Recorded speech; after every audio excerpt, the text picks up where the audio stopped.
should have acted. They're already here. The Elder Scrolls told of their return.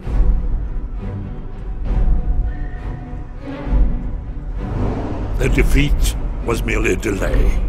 Till the time after Oblivion opened, when the sons of Skyrim would spill their own blood.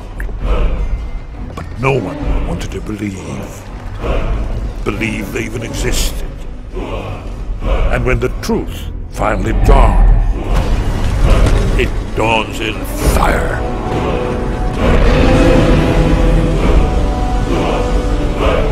But there's one they fear.